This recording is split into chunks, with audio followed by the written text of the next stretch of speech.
Merci de votre fidélité à la télévision nationale. Au sommaire de ce journal, visite de terrain du ministre Mourana Souma. Il s'est rendu dans quelques directions relevant de son département. Il était question de s'imprégner des réalités opérationnelles et motiver les équipes.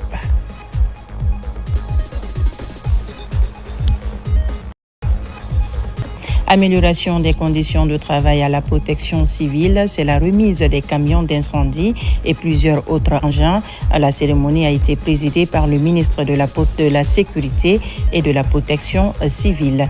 Nous irons en région forestière pour parler de la gestion durable de la réserve de biosphère de Ziama. Une rencontre a eu lieu pour réfléchir à la stratégie durable de gestion des bas-fonds. C'est tout pour les titres. Bonsoir et vous êtes les bienvenus dans cette édition d'information. À la une de l'actualité ce soir, le ministre de la Communication, de l'Économie numérique et de l'Innovation a entamé sa tournée de terrain ce week-end. Pour cette première étape, le cap est mis sur les directions de l'Ansuten, de la SOGEB, du Wardip, de Télémo, de la Poste et de la Guilab. Objectif, s'imprégner des réalités opérationnelles, échanger avec les responsables et motiver les différentes équipes. Marie-Angélique Bangora, Aboubakar Sidi Kissouma. La tournée débute au cœur du département ministériel, précisément à la direction de l'économie numérique. Accueilli par les cadres, le ministre Mourana Souma engage des échanges francs et directs. Projet en cours, priorités et contraintes, tout est passé au peigne fin. Cap ensuite sur les structures techniques. À l'Ansuten, l'Agence nationale de sécurité des télécommunications et de l'économie numérique, les responsables présentent leur projet. Les zones blanches, ce sont des endroits reculés qui sont carrément à l'intérieur du pays où nos compatriotes n'ont pas accès aux services universels, notamment les services numériques.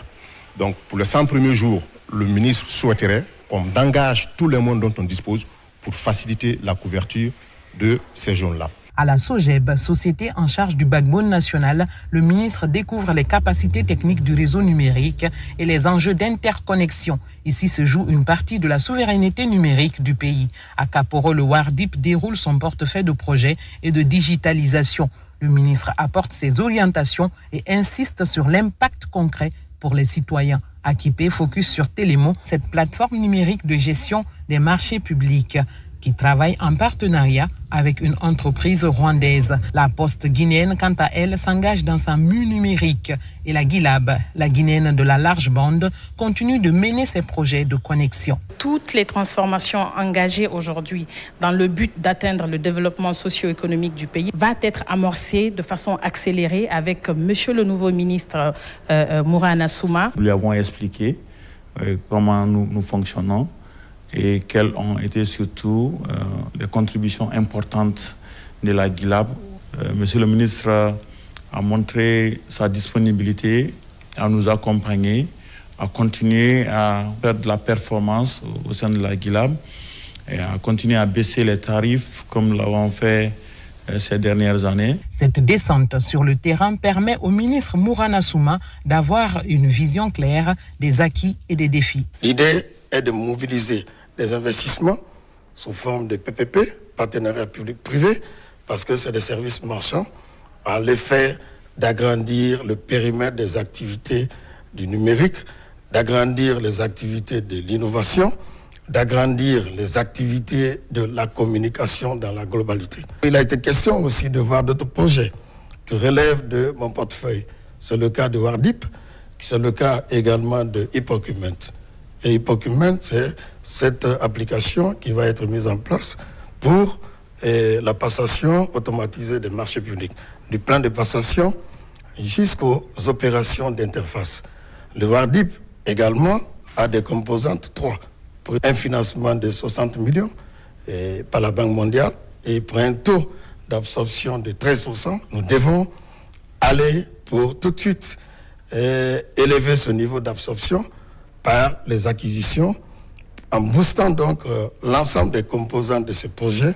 Et donc tout cela signifie la Guinée à sa vision stratégique en termes d'économie numérique et en termes d'innovation qu'on va mettre en œuvre progressivement pour l'atteinte des objectifs consignés dans les piliers 3 et 4 du programme de développement Simandou 2040, qui devient le référentiel de développement de la Guinée dans tous les domaines. Cette immersion marque une prise en main rapide des dossiers du ministère de la Communication, de l'économie numérique et de l'innovation. Le séminaire interrégional sur l'analyse macro-budgétaire a officiellement ouvert ses travaux à Conakry. Cette rencontre de haut niveau réunit des experts venus de 19 pays africains. Le thème porte sur les défis liés au cadre budgétaire et aux dépenses à moyen terme. Le point avec Mamadi Gassama. Des spécialistes en finances publiques issus des 19 pays d'Afrique subsaharienne se retrouvent dans la capitale guinéenne. Au cœur des échanges, les enjeux de la programmation budgétaire et la gestion durable des finances publiques. Le présent séminaire se propose d'identifier les principaux défis liés à l'élaboration des documents et des cadres budgétaires à moyen terme et de discuter des meilleures pratiques permettant leur intégration dans le processus budgétaire en vue d'améliorer la discipline, la transparence et la crédibilité des finances publiques. Durant 5 jours, les séminaristes mettront à profit cette rencontre pour réfléchir aux nouvelles orientations budgétaires de leurs États respectifs dans un contexte marqué par de fortes contraintes économiques et financières. Les échanges de cette semaine s'appuieront sur un cadre technique solide, notamment la haute note du Fonds monétaire international sur les cadres budgétaires à moyen terme, en plus des guides régionaux et manuels nationaux développés avec l'appui de notre division sur les cadres pluriannuels. Ce rendez-vous de Conakry doit servir de cadre privilégié de dialogue, de partage d'expériences et de co-construction de solutions communes au bénéfice des 19 pays participants. Pour la Guinée, comme pour l'ensemble des pays d'Afrique subsaharienne, ces enjeux sont déterminants. Ils conditionnent notre capacité collective à internaliser des règles budgétaires vertueuses, à respecter nos objectifs de soutenabilité à moyen terme et, in fine, à renforcer la crédibilité de nos États auprès des investisseurs et des partenaires techniques et financiers. Les conclusions issues des travaux devraient ainsi contribuer à asseoir les bases d'une gestion plus rigoureuse et plus anticipative des dépenses publiques face aux défis économiques auxquels sont confrontés les États africains. Vulgarisation des rapports ITIE 2022-2023 dans les zones minières. Les missionnaires viennent de présenter ces 2 rapports à Kouroussa et Mandiana en présence des populations et autorités. Ces rapports sont axés sur les taxes payées par les industries minières. Moussa Kouyaté, reportage. L'étape de Kouroussa a été présidée par le secrétaire général de la préfecture en présence des responsables des communes rurales, des acteurs de la société civile. Une campagne vivement saluée par les autorités de la ville de Kamaralay. Nous avons vraiment intérêt de savoir l'impact de ces sociétés minières dans la vie quotidienne de nos populations. Nous, en tant que coordinateurs des activités menées par les différentes collectivités, nous devons nous rassurer que ces montants sont effectivement arrivés à destination pour qu'ils sachent exactement ce qui s'est passé et aussi pour qu'ils s'intéressent vraiment à ces rapports de 2022 et aussi de 2023. Nous sommes beaucoup satisfaits par rapport à la vulgarisation de ces différents documents et à la sensibilisation. Ça aidera aussi les communes à la sensibilisation de sa population en matière de taxes. Ces taxes permettent à la commune de réaliser beaucoup de projets. Même opération ici à la préfecture de Mandiana, une autre ville minière, pour informer le public sur les paiements effectués par les sociétés minières. C'est une activité qui est très importante. Dans ce sens, ça permet d'édifier non seulement les sociétés, mais des élus aussi, également des gens qui sont entre la société et la communauté. Alors là, si cela continue à chaque fois, c'est extrêmement important. Ça nous informe, ça nous renseigne et chaque fois, ça nous donne une idée sur l'évolution des activités dans les sociétés minières. C'est une opération que nous saluons et que nous mesurons à sa juste valeur. Elle s'inscrit dans la dynamique amorcée par le CNE depuis le 5 septembre, qui consiste à rendre compte de la gestion, à informer les citoyens par rapport à la chose publique. La mission est attendue à Kirouani, la cité d'Almami Samouri Touré, pour le même exercice d'information basé sur la transparence. Par ailleurs, remise de camions d'incendie et plusieurs autres engins à la protection civile. Les régions et les préfectures sont les principales bénéficiaires. Ces moyens logistiques vont renforcer la mobilité et la protection des personnes et de leurs biens en cas d'incendie et autres sinistres. Alpha Isiagaba, Suleiman Kondi. Des camions d'incendie, des ambulances, ainsi que des bus destinés aux cadres déconcentrés de la protection civile. Ces engins viennent répondre aux besoins pressants des populations de l'intérieur du pays confrontés aux incendies et à d'autres sinistres, souvent sans moyens d'intervention adaptés. Il s'agit d'une réponse concrète de l'État à des phénomènes récurrents devenus préoccupants. Ces engins vont contribuer à améliorer de manière qualitative de notre efficacité dans la gestion des urgences et autres crises auxquelles les populations, les biens et l'environnement sont confrontés au quotidien. Un grand merci à son Excellence le Président de la République, chef de l'État, chef suprême des armées, Mamadi Doumbouya, pour l'acte de souveraineté qu'il vient de poser pour le présent et le devenir de la protection civile guinéenne. Le déploiement de ces équipements dans les préfectures du pays s'inscrit dans la vision du président Mamadi Doumbouya, qui entend renforcer les services de secours et assurer une meilleure protection des personnes et de leurs biens sur l'ensemble du territoire national. C'est la toute première fois que les services de la protection civile bénéficient d'un nombre aussi important d'engins neufs sortis d'usines, mis directement à leur disposition. Cette avancée majeure est rendue possible grâce à la nouvelle dynamique engagée au sommet de l'État et sous le leadership de son Excellence, Monsieur le Président de la République, chef de l'État, chef suprême des armées, dont la vision et l'engagement en faveur de la modernisation de nos forces de sécurité produisent aujourd'hui des résultats concrets. Sur place, le ministre Ahmed Mohamed Ouri Diallo a exhorté les soldats du feu à faire preuve de professionnalisme et de rigueur. Un message qui traduit la volonté du gouvernement de soutenir et de moderniser durablement la protection civile. C'est un moment d'émotion et de souvenir.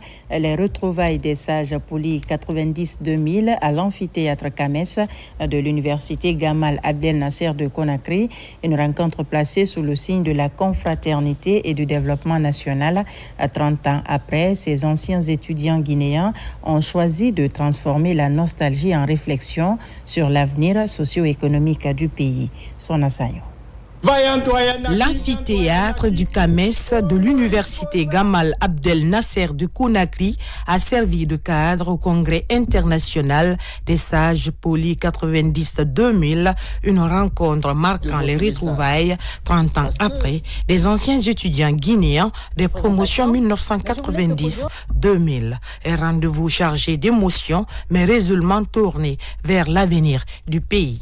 Ce congrès consiste à consolider nos relations avec tous les étudiants qui ont connu Gamal Abdel Nasser de 90 à 2000. Retisser nos liens qui a été toujours notre mission. Rendre hommage à la Guinée qui nous a donné notre première formation universitaire. Se retrouver en grande famille, c'est pour prouver aux étudiants, la nouvelle génération, ils doivent s'inspirer de nous. Parce que le lien de fraternité qui se trouve actuellement entre nous, et les gens sont venus de partout dans le monde, on dirait comme si nous étions de même famille. Venus de Guinée et de la diaspora, les participants ont célébré 3 décennies de parcours professionnel et de fraternité. Au-delà des accolades et des souvenirs, les échanges ont porté sur les défis du développement socio-économique de la Guinée. Au sein de l'université Gamal Abdel Nasser, nous étions ici, des jeunes étudiants, nous avons fait une vie au sein d'un campus et maintenant nous sommes allés dans le monde. Nous avons eu à acquérir des connaissances, venir rencontrer nos amis qui sont restés ici, leur dire que bon voilà, nous sommes venus, nous avons des expériences, aller dialoguer avec nos camarades et voir comment nous autres, nous pouvons aussi participer au développement harmonieux de la Guinée. Ces retrouvailles ont ainsi pris une dimension engagée. Les anciens étudiants affichent une volonté affirmée, mettre leurs compétences et leur expérience au service du développement national et contribuer activement à la construction de la Guinée de demain. Et pendant ce temps, de nouveaux étudiants de l'Institut supérieur des sciences et de médecine vétérinaire de Dalaba ont été officiellement installés. Au nombre de 504, ils seront formés en santé animale, en agroalimentaire et en production agricole.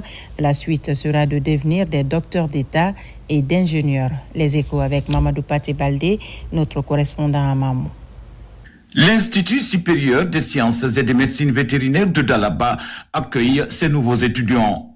Admis aux examens nationaux session 2024-2025 de série sciences expérimentales et mathématiques, ils sont 504 dont 191 filles à être orientées cette année dans cet institut. L'organisation de cette journée a pour objectif de faciliter l'intégration académique, administrative, sociale des nouveaux étudiants au sein de l'ISMEV de Dalaba. Repartis dans le département de médecine vétérinaire, technologie et contrôle des produits alimentaires et pêche et aquaculture, ces nouveaux étudiants seront formés en santé animale, en agroalimentaire et en production aquacole, sanctionnés par des diplômes de docteurs d'État et d'ingénieurs. Chers nouveaux étudiants, aujourd'hui marque le début d'un chapitre de votre vie. Vous entrez dans une institution d'excellence, mais aussi dans un espace de responsabilité et de rigueur. Être étudiant ici, ce n'est pas seulement suivre les cours, c'est adopter une attitude et respecter un cadre. Pour faciliter leur intégration et leur formation académique au sein de l'ISMEV de Dalaba, le gouvernement guinéen, à travers le ministère de l'Enseignement supérieur et de la Recherche scientifique, a mis au point des réformes importantes pour permettre aux apprenants de répondre aux besoins des pays en matière de santé animale et agroalimentaire. J'ai choisi la technologie alimentaire car pour moi, la sécurité alimentaire est la première sécurité la plus importante. Pour être en santé, il faut manger des aliments sains. Au terme des travaux, les nouveaux étudiants ont bénéficié des séances d'information sur les programmes d'études, les exigences de la formation ainsi que les perspectives professionnelles offertes par l'ISMEV à l'issue de leur cursus universitaire. C'est une bonne nouvelle pour les étudiants de l'ISAV de Farana. Les travaux de reconstruction de l'Institut sont lancés sur instruction de la ministre de l'Enseignement supérieur et de la Recherche scientifique. Pour rappel, il y a quelques jours, le dortoir des étudiants avait pris feu et rien n'a été épargné. N'est-ce pas, Ibrahima Oulem Fofana? À l'ISAV de Farana, l'heure est à la restauration du dortoir des étudiants qui a pris feu ce samedi.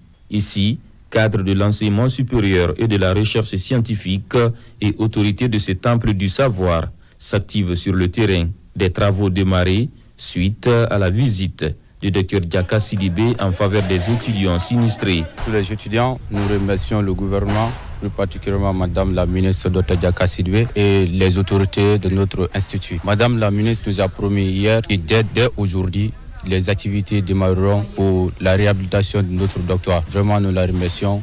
La directrice, comme d'habitude, c'est notre maman, elle est tout le temps à nos côtés, elle ne nous a jamais laissés. Depuis la nuit du samedi, on l'a appelé que notre bâtiment a pris feu. Elle était en déplacement, elle s'est précipitée pour être là. Et jusqu'à l'instant, elle est toujours là, elle est à notre côté, elle nous soulage vraiment. Autre effort consenti par la direction générale de l'ISAV de Farana en faveur des étudiants est cet éclairage. Des banquettes également construites, des salles de classe illuminées à travers un système solaire pour apprendre nuitamment. Lorsque la nouvelle administration est arrivée, la directrice générale et moi-même, secrétaire général en 2022, il y avait un grand défi à relever. C'était premièrement le logement des étudiants, le logement des enseignants, aussi l'éclairage, puisque comme vous savez, la ville de Farana fait face à une pénurie d'électricité compte tenu de l'insuffisance de la production au niveau du barrage.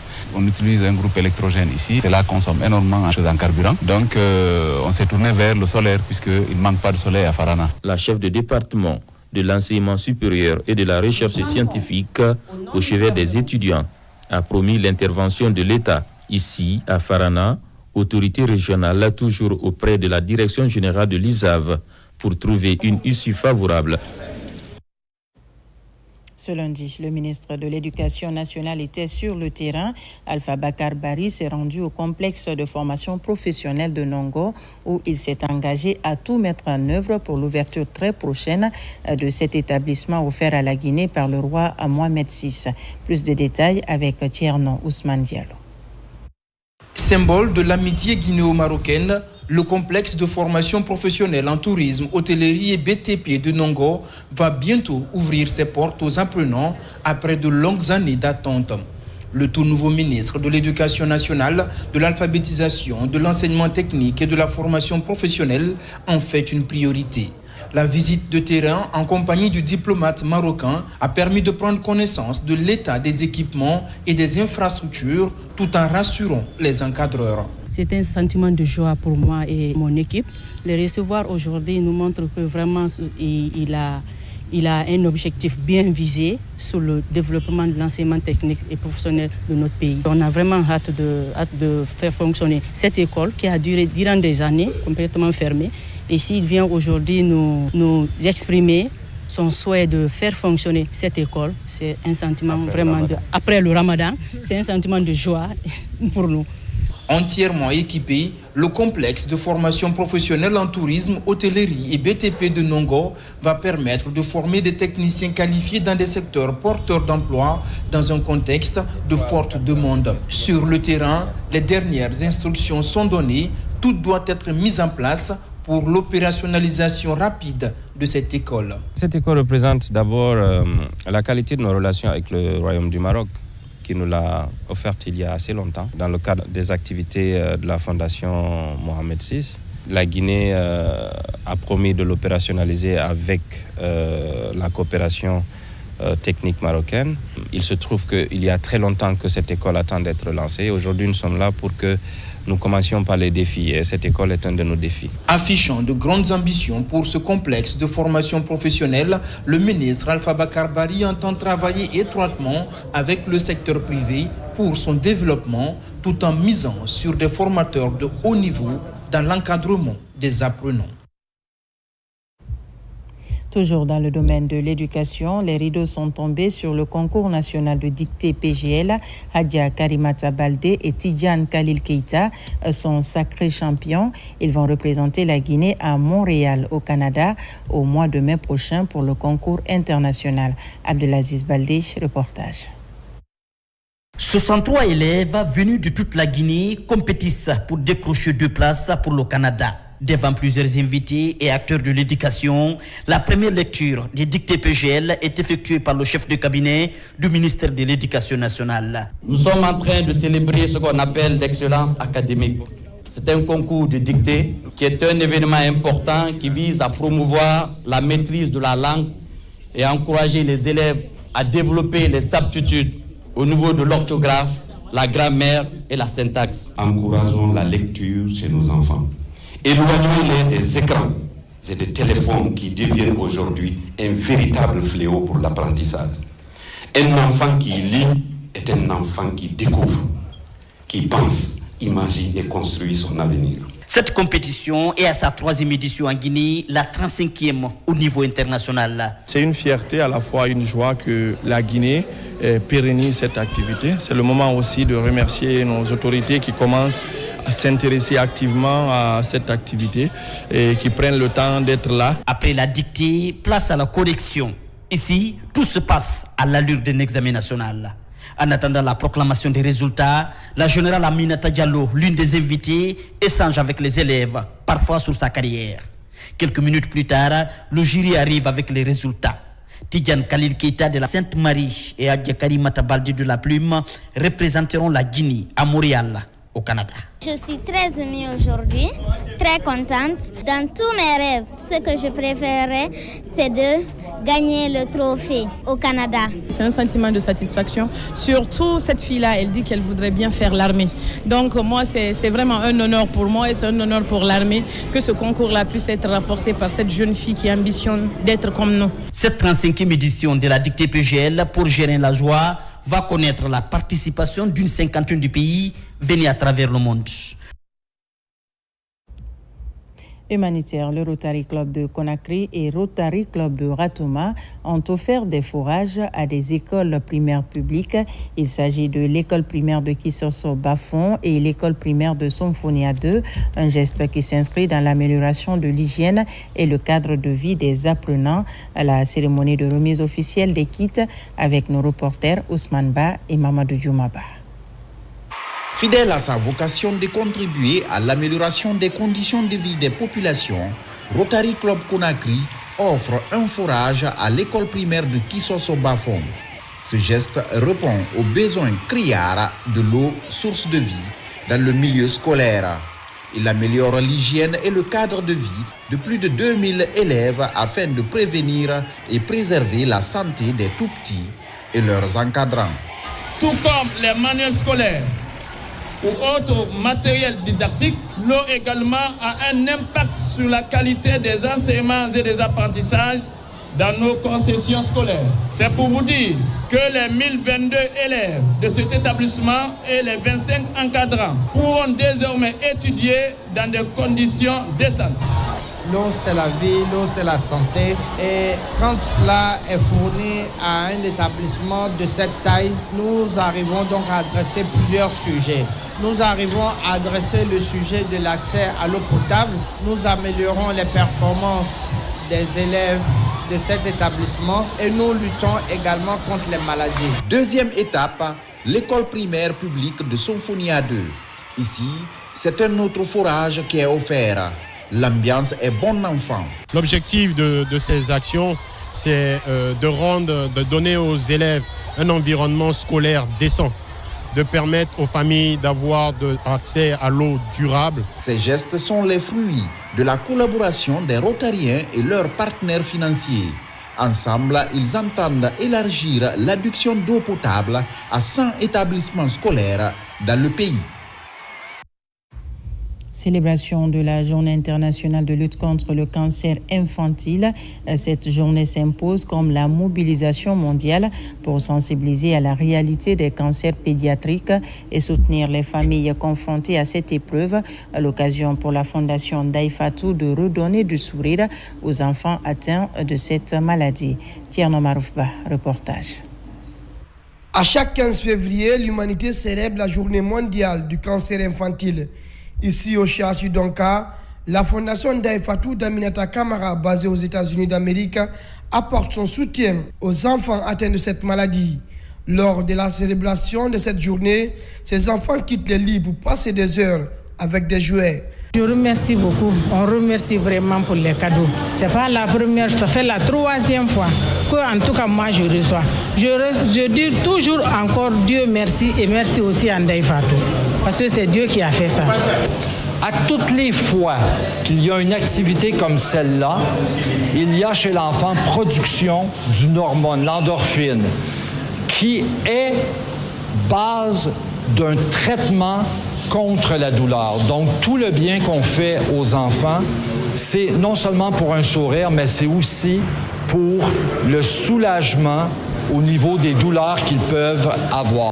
Depuis des années, cette fondation à vocation humanitaire est à la recherche des ressources pour assister ces enfants hospitalisés dans cette unité d'oncologie pédiatrique du CHU Donka. Secourir les tout-petits, c'est le combat quotidien de la fondation Daifatou d'Aminata. Donc on est venu pour donner un peu de sourire. Aujourd'hui, c'est la journée internationale du cancer infantile. Donner un peu de soulagement aux enfants à travers des jeux, des activités et des dons. En Guinée, comme dans beaucoup de pays d'Afrique subsaharienne, le cancer chez les enfants est une réalité encore trop méconnue du grand public et sous-diagnostiquée. Les données disponibles indiquent que chaque année, plusieurs enfants développent un type de cancer qui a besoin d'un traitement adéquat. Dans le même registre, l'Ordre des pharmaciens de Guinée a tenu son assemblée générale ce week-end au centre Radia Mafuri Bangora, une rencontre statutaire qui a réuni les membres du bureau et des pharmaciens venus des différentes régions du pays, ainsi que des partenaires du secteur de la santé. À l'ordre du jour, la présentation du bilan des activités menées au cours de l'année 2025. Le point avec Radia Toubari. C'est un rendez-vous stratégique pour le secteur pharmaceutique. Réunis en assemblée générale, les membres de l'Ordre des pharmaciens de Guinée ont dressé le bilan de l'année 2025 et fixé le cap pour 2026. Dans un contexte marqué par la lutte contre la circulation de médicaments de qualité inférieure et la prolifération d'officines non conformes, le nouveau bureau affiche sa détermination. Le Conseil de l'Ordre national des pharmaciens de Guinée est l'institution garante de la déontologie, de la moralité. Il représente les pharmaciens auprès des autorités et gère la discipline. Parmi les décisions majeures annoncées, le recensement national des officines et la relance des pharmacies de garde. 2 opérations d'envergure qui couvriront toutes les régions du pays. Les activités prioritaires que nous avons en vue, c'est le recensement général de l'ensemble des pharmaciens du Guinée et les pharmacies d'officine. Mais en plus de tout ça, il y a le code de déontologie pharmaceutique dont notre bureau a eu l'honneur de parachever l'élaboration et la validation. Dans la salle, les pharmaciens saluent une mesure attendue et promet un accompagnement ferme. On l'a dit et on ne cessera jamais de le dire, la volonté politique que nous avons constatée pour le secteur pharmaceutique par les nouvelles autorités, on n'a jamais eu, la Guinée n'a jamais cette volonté politique. Et une volonté politique doit être soutenue par les acteurs eux-mêmes. Aujourd'hui, le gouvernement a pris des dispositions pour la lutte contre le marché parallèle et les pratiques illicites.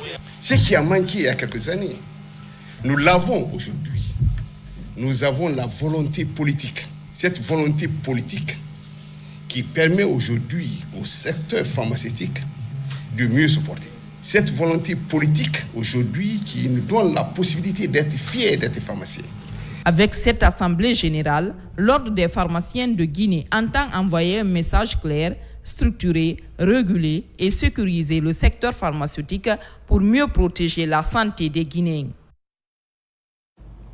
Je vous l'annonçais dans les titres, la gestion durable de la réserve de la biosphère de Ziama est au cœur des préoccupations. Une rencontre de restitution des résultats des activités d'arpentage des bas-fonds exploités à l'intérieur de la réserve s'est tenue au Centre national de formation et de perfectionnement des cadres et élus de Sérédou. Il s'agit de faire un partage de conclusions des enquêtes menées sur le terrain.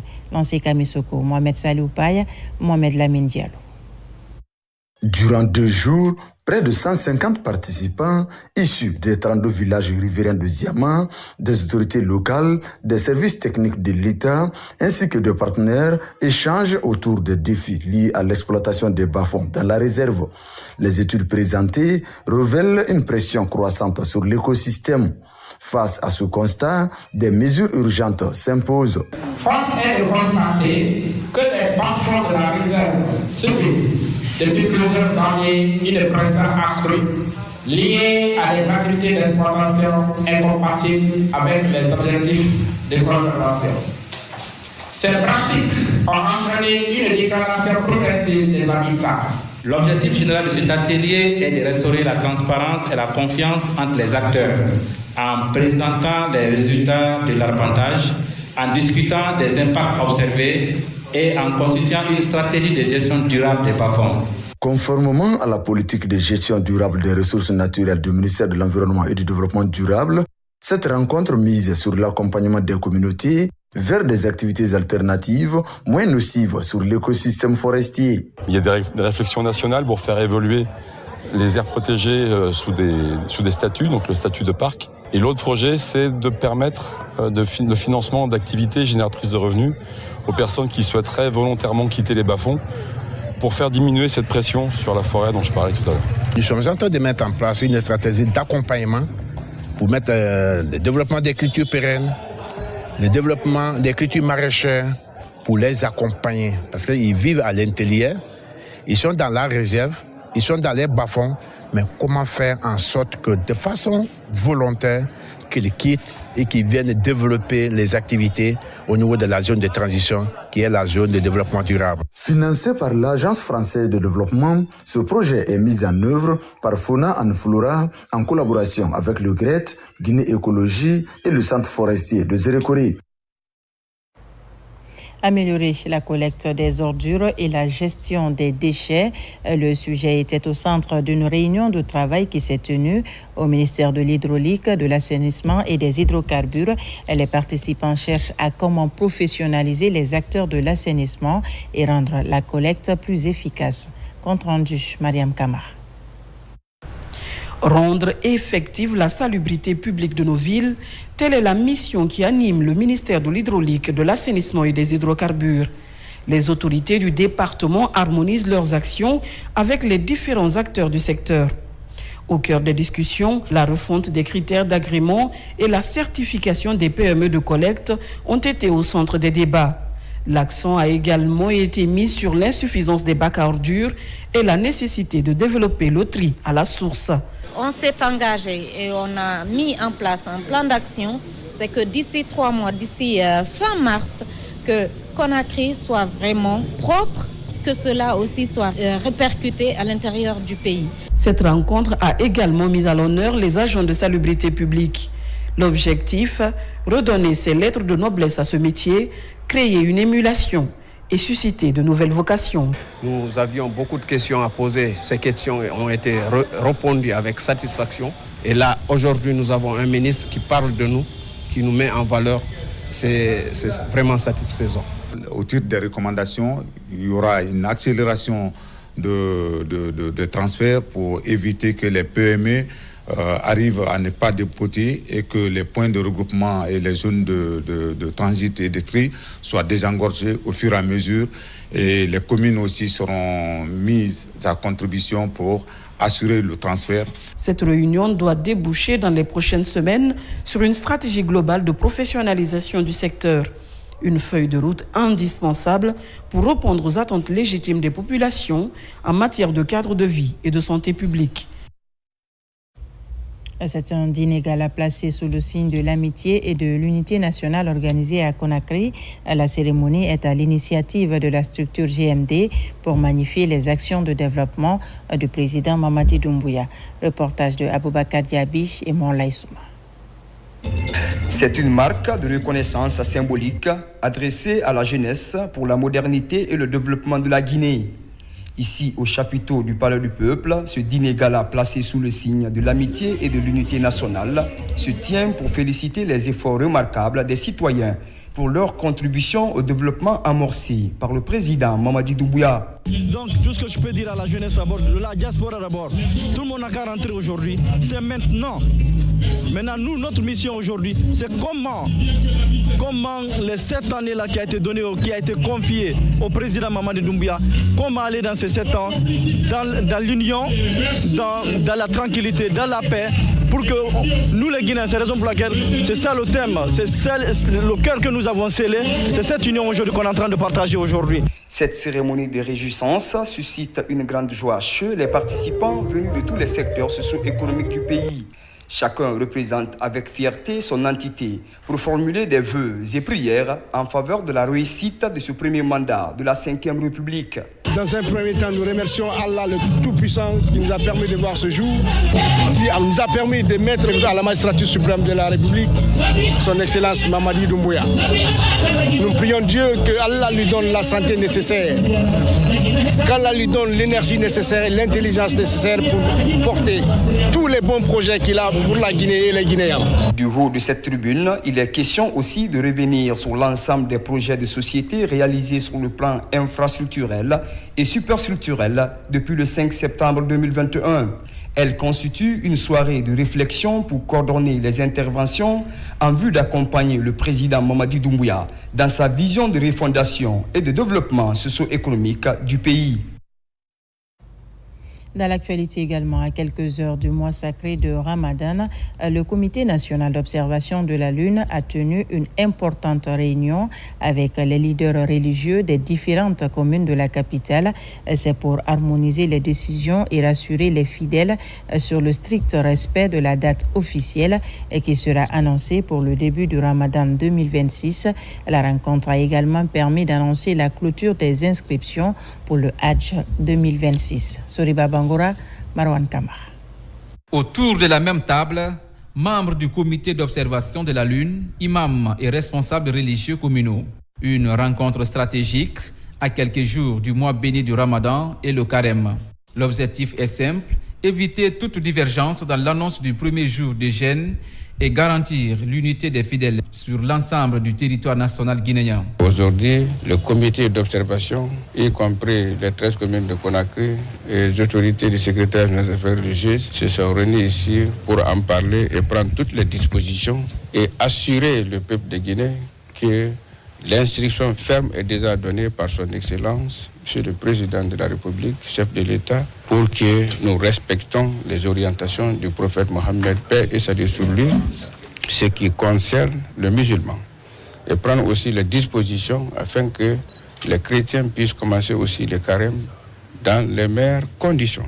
À l'issue de la réunion, le ministre secrétaire général des Affaires religieuses a mis l'occasion à profit pour annoncer la clôture de l'enregistrement des candidats pour le Hajj 2026, mais aussi remercier le président de la République pour son assistance au pèlerinage. Le Hajj est déjà clos au compte de 2026. Il n'y a plus de possibilité d'enregistrement ni paiement. Donc nous informons toute la population croyante de Guinée de s'abstenir à écouter quiconque leur dit qu'il y a une possibilité de place, de savoir que ce n'est pas vrai. Cette double annonce permet de sécuriser les préparatifs religieux et d'apporter la sérénité aux fidèles.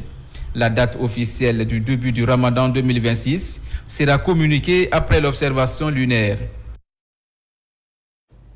Sport foot pour terminer. La finale du tournoi de la fraternité organisée par la compagnie Tchalco SA s'est jouée à Boufa. Elle a opposé l'équipe de la sous-préfecture de Kolia à celle des vétérans. La démarche vise à renforcer davantage les liens d'amitié et de cohésion sociale entre la société Tchalco et les communautés impactées par son exploitation dans la localité de Boufa. Robert Sidi Torno et Mohamed Yansane reviennent sur les moments forts de cette finale. Pendant 2 semaines, 8 équipes issues des communautés impactées par l'exploitation de la société Tchalco ont compéti au compte de ces tournois de la fraternité. La finale de ces tournois, premier déjà dans la localité, a opposé au stade préfectoral de Boufa l'équipe de la sous-préfecture de Kolia en maillot gris et celle des vétérans en bleu. Après 90 minutes d'explication et de fair play, c'est l'équipe de Kolia qui a remporté ses premiers trophées sur le score d'un but à 0. On n'a pas eu le trophée, mais cela ne dit pas qu'on n'a pas joué. L'équipe a joué, mais il n'y a pas de but. On a joué, on a fourni l'effort. Le meilleur de nous-mêmes pour notre formation. Merci à tous ceux qui nous ont soutenus tout au long du tournoi. C'est Boufa qui gagne. Pour les initiateurs, le tournoi avait pour but de renforcer davantage les liens de fraternité entre la société Tchalco et les communautés impactées par son exploitation. Content de l'union entre les jeunes de Boufa. Parce qu'avant tout, l'objectif principal, c'est ça, retrouver la jeunesse de Boufa autour d'un même idéal, celui du football. Un facteur d'unification. Vraiment était une très belle organisation, une organisation de taille et qui a vu vraiment des jeunes talents s'exprimer avec un esprit de fair play. Et c'est tellement important que je pense après ce tournoi, cette amitié va continuer. Cette rencontre sportive a été marquée par la remise du trophée à l'équipe victorieuse. Plusieurs autres prix ont été attribués aux participants qui se sont distingués lors du tournoi. Voilà qui m'a fait à ce journal. Merci de nous avoir reçus chez vous. L'actualité se poursuit sur notre site le www.rtgguinée.info. Je vous dis à très vite pour d'autres